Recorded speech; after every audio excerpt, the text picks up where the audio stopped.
Prabowo ngamuk khawatir kalah akibat ulah Gibran. Salam Pancasila, salam kritis.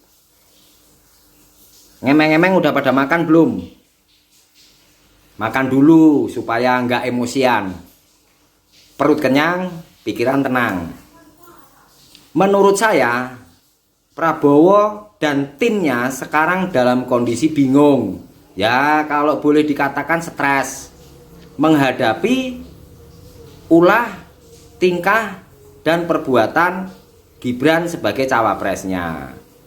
Ya, jadi materi dan konsep pemenangan yang sudah disusun bisa kacau.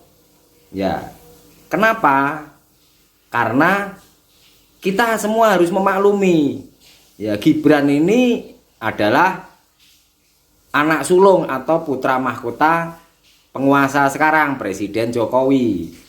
Dan Gibran memang perlu banyak dimaklumi karena memang dia tidak pernah ikut pengkaderan, ya, pelatihan, diklat, ya, pembekalan tentang politik gitu. Maka dia kurang bisa menyimpan sesuatu, ya, sehingga dia apa adanya. Apa yang dilakukan dia itu sebagai ekspresi apa adanya, ya. Contohnya, menurut dia yakin menang, maka dia tunjukkan itu dengan tingkah lakunya.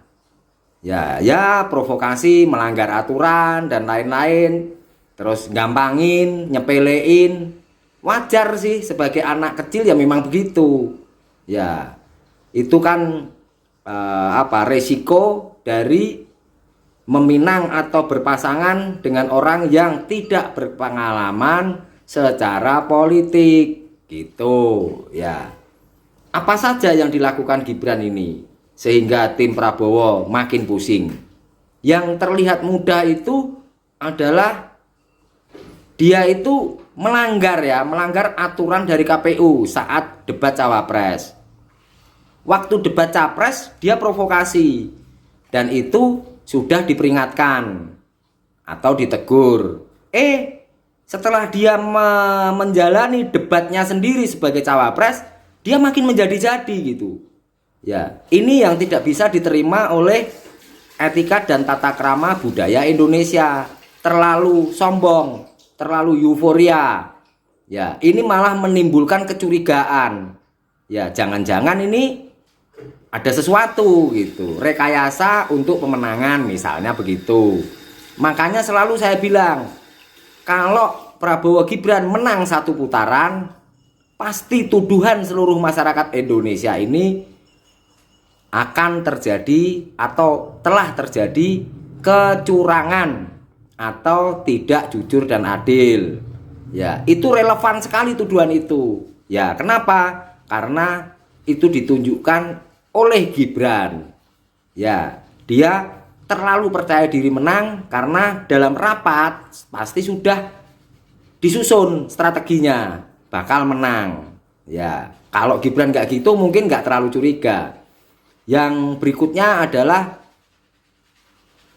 dicurigai kenapa? Karena memang ini putra mahkota, ya, anak sulung Presiden Kepala Negara Republik Indonesia yang berlaga. Ya, sedangkan bapaknya masih menjabat. Ya, logika paling sederhana sudah pasti bapaknya akan membela anaknya, mendukung anaknya habis-habisan. Ya, inilah yang perlu diwaspadai oleh lawannya dan perlu disiasati oleh Prabowo Gibran sebagai objek, kan gitu. Ya. Sampai-sampai akibat dari keteledoran Gibran, ya, tim Prabowo pun menyiapkan strategi yang akhirnya ngawur, ya, untuk mengkanter atau melawan. Karena memang akan ada laporan-laporan, ya, dari pihak yang dirugikan, terutama paslon nomor urut 1 dan 3 akan melapor ke KPU. Nah, strategi kanternya adalah dilakukan oleh Habibur Rahman. Dia mengancam, ya, akan melaporkan KPU ke DKPP, ya, Dewan Kehormatan Penyelenggaraan Pemilu, kan gitu. Ya, jadi ini mengancam gitu, yang tidak patut diperlihatkan di mata seluruh rakyat Indonesia ya sebetulnya. Karena ini efek Gibran tadi. Ya, maka wajar kalau Prabowo stres.